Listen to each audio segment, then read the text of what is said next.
Candidat unique à sa succession, la Rwandaise Louise Mushikiwabo a été réélue pour un nouveau mandat de 4 ans comme secrétaire général de l'Organisation internationale de la francophonie au cours du 18e sommet de l'organisation qui s'est tenu sur l'île de Djerba en Tunisie. Bonjour à tous, bonjour à toutes. Bonjour Mamadou Diouf, vous allez bien? Bonjour Michel. Alors 88 États et gouvernements, c'est quand 4 membres, 7 membres associés, 27 observateurs. Il s'agit d'un espace de 321 millions de francophones amenés à doubler d'ici 2050, essentiellement grâce à l'Afrique. Avant de vous donner la parole, cher Mamadou, on va écouter lui, Mushikiwabo. Nous sommes en route vers une francophonie de l'avenir modernisée, beaucoup plus pertinente, donc en plein changement, ce n'est pas facile non plus. Et surtout, nous sentons l'obligation d'offrir à nos citoyens francophones les fruits du travail de l'organisation. Nous sentons l'obligation de donner plus d'espoir à la jeunesse francophone, puisque la francophonie est une organisation qui soutient, qui est en catalyseur, qui, comme on le fait souvent, moi-même je le fais souvent, œuvrons pour la médiation entre les parties en conflit, apportons des soutiens techniques sur des domaines importants, des domaines, par exemple le domaine électoral, qui est une spécialité de notre organisation. Là où la langue française recule, c'est dans les organisations internationales, en Europe, et si on veut être un peu plus précis, si jamais on ne continue pas d'éduquer en français, d'enseigner le français et en français. Sur le continent africain en particulier, la langue française va continuer de décliner. Mais, ce qui est important pour moi en tant que secrétaire général de la francophonie, c'est de faire des efforts pour que la langue française occupe sa place en harmonie et aux côtés d'autres langues. Et donc, certainement, il faut des efforts supplémentaires. Nous avons...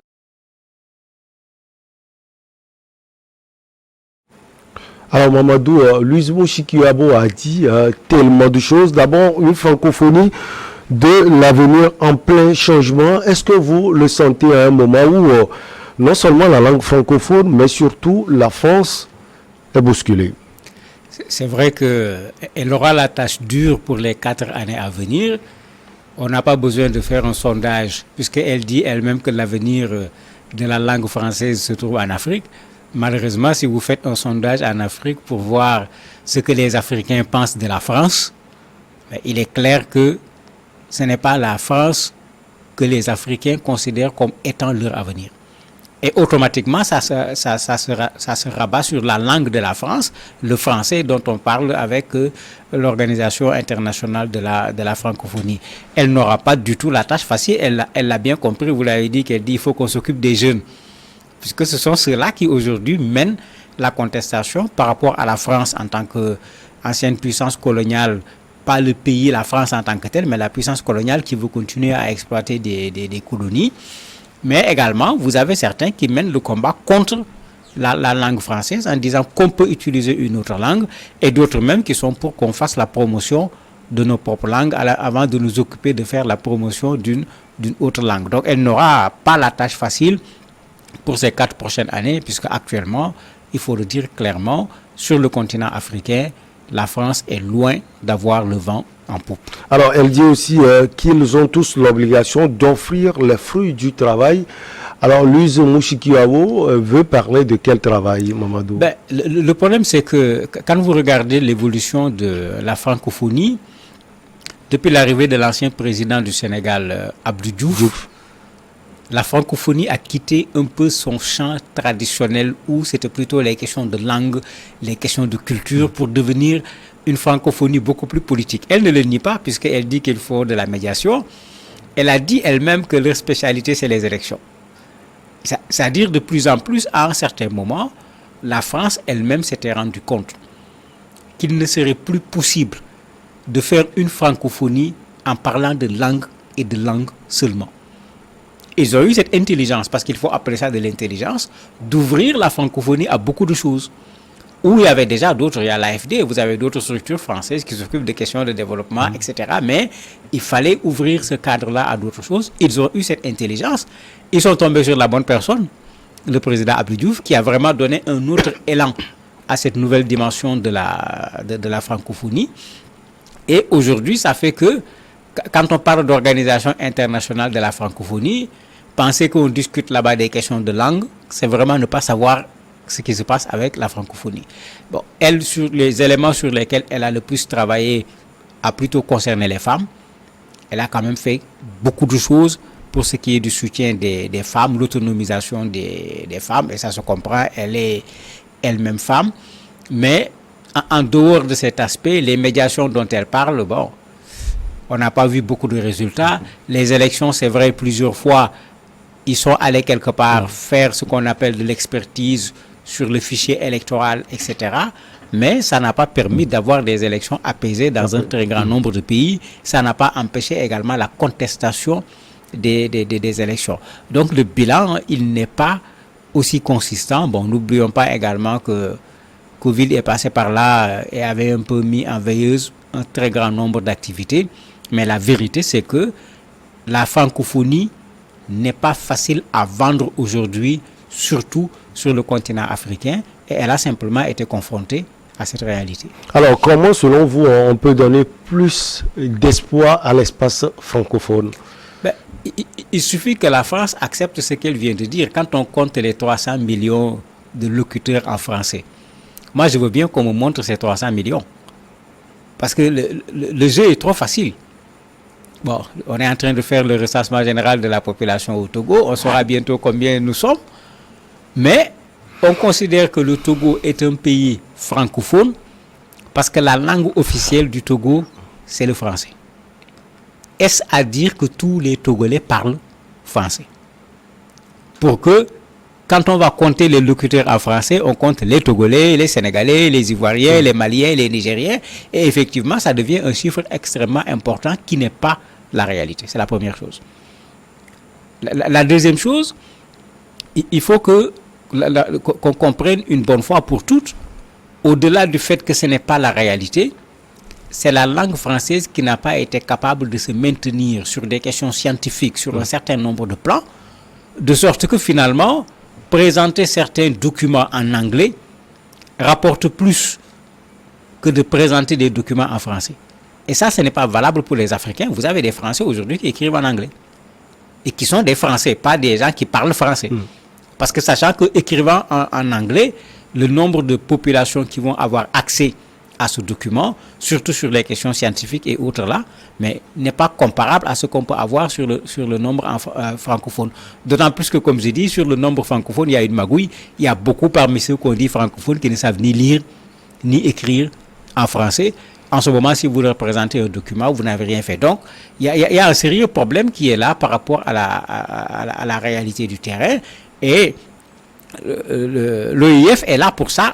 En fait, essayer de refaire ce travail. Quand j'entendais tout récemment l'ancien président Abdou Diouf dire que l'avenir c'est en Afrique, puisque vu la façon dont les populations se multiplient, dans quelques dizaines d'années, il y aura 700 millions de personnes qui vont parler le français, c'est pas évident.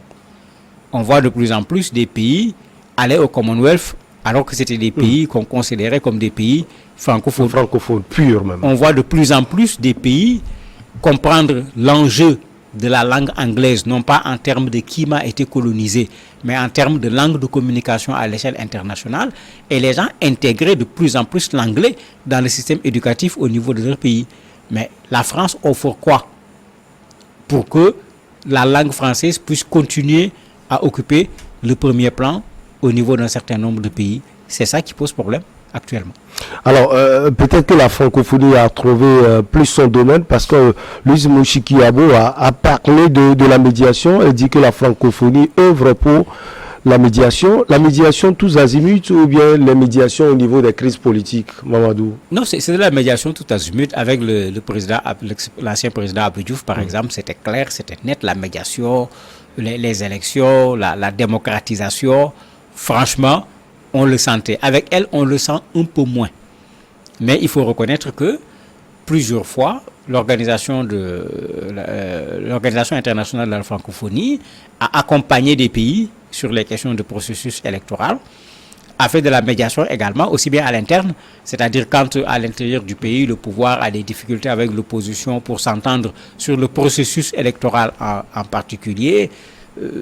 La francophonie a souvent apporté de l'expertise quand le fichier électoral fait l'objet de doutes et que l'opposition considère qu'il y a un piège qui est caché à l'intérieur du fichier électoral. Souvent, ils ont payé des experts locaux ou bien ils ont envoyé des experts à l'international pour venir auditer les fichiers. Effectivement, il faut reconnaître qu'ils ont fait quelque chose.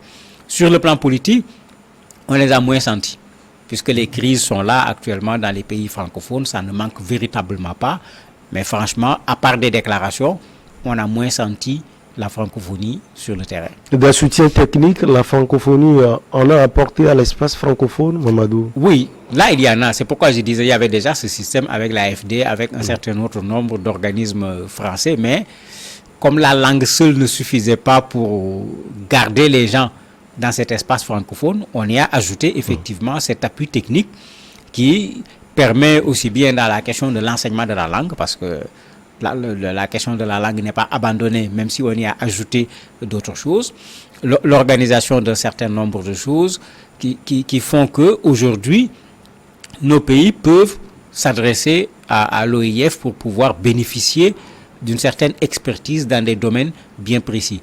Et bien sûr, l'OIF ne refuse pas parce qu'il faut bien faire vivre la francophonie. Et comme je l'ai dit au départ, la langue française seulement ne pourra pas le faire. On est très loin de la période des présidents comme Léopold Sédar Senghor qui avaient leur propre amour pour la langue française en tant que langue tout simplement, pas nécessairement le pays. Ce n'est pas ce qui se passe aujourd'hui dans nos espaces. Si le français veut rester, comme elle le dit, une langue internationale, la francophonie doit revoir son action, surtout en Afrique, et ne pas vouloir tout simplement travailler sur la langue. Alors, elle a touché un point capital, le recul au niveau des organisations internationales de la langue française. Comment y remédier selon vous, Mamadou Diouf? Non, mais qu'est-ce qu'elle appelle recul? Pour moi, il n'y a pas de recul. Il y a une évolution qui se déroule. De plus en plus, ceux qui étaient francophones, qui ont eu la chance de quitter l'espace francophone, se sont rendus compte que, mais attendez, si ce n'est pas Dakar, N'Djamena, Niamey, mais quand tu quittes ces zones, il faut pouvoir parler autre chose que le français. Ça, c'est une réalité. Et ça ne date pas d'aujourd'hui, ça ne date pas ni de son premier mandat, ni de ce deuxième mandat qui est en train de commencer. Non, c'est une réalité. Maintenant, ce qui faisait la force de la langue française dans les organisations internationales, c'est le compte que tu as fait au début de l'émission. 88 États. Bon, quand on prend 88 États, ça paraît extraordinaire, mais quand vous prenez parmi les observateurs et autres, il y a des pays arabes, pour le dire tout clairement. On a 27 au total. Où en réalité, le français est parlé par une très petite quantité de personnes et souvent même des personnes venant d'ailleurs, plus que des personnes qui sont sur place.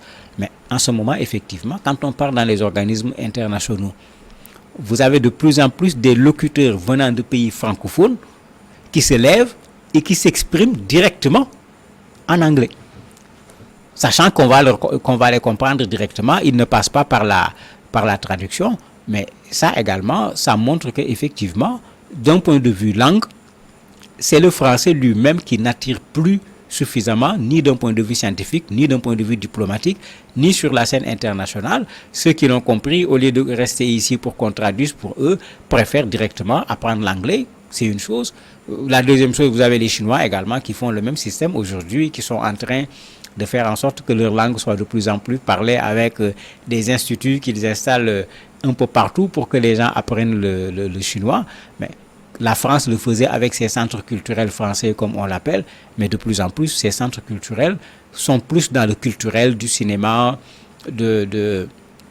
comment on dit, du théâtre, des concerts, etc.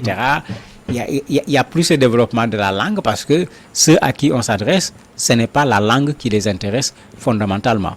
La conséquence, c'est qu'effectivement, sur le plan international, parler le français à l'international prend du recul parce que tout le monde se rend compte qu'à l'international, parler l'anglais porte mieux et porte plus loin que parler le français. Alors Mamadou, on se souvient, la Canadienne Michaëlle Jean a fait un seul mandat, 4 ans.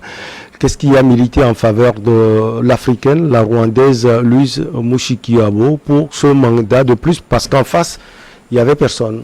Oui, mais c'est ce qui avait milité au premier mandat qui a milité au second mandat. Vous avez, quoi qu'on dise, l'OIF, c'est un instrument de la France. Vous avez la France qui fait un travail de rapprochement avec le Rwanda.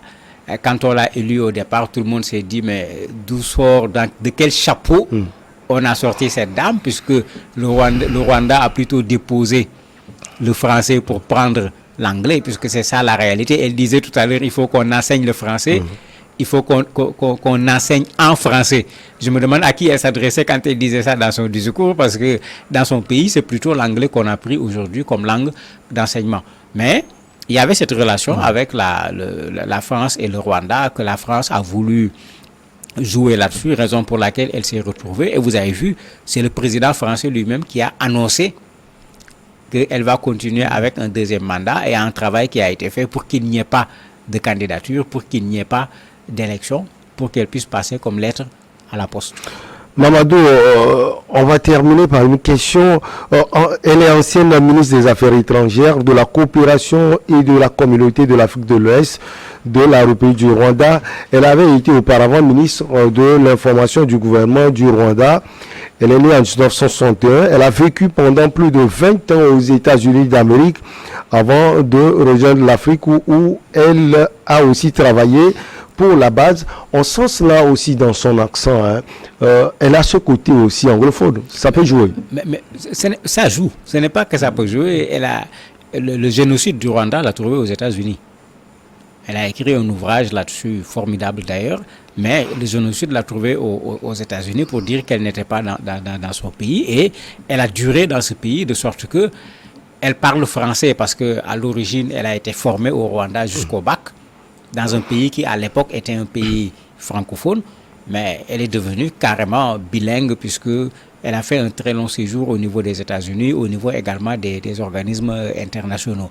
Donc ce n'est pas une surprise.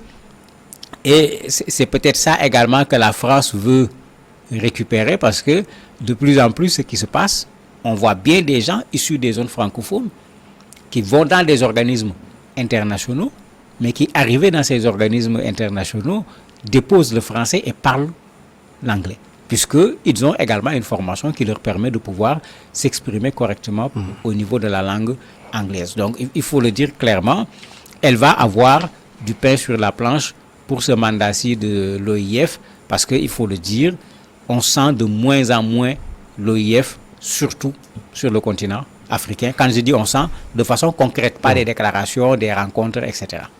Merci beaucoup à vous, Mamadou Diouf. Bonne semaine à vous. On va marquer la petite pause et derrière, on reçoit notre invité.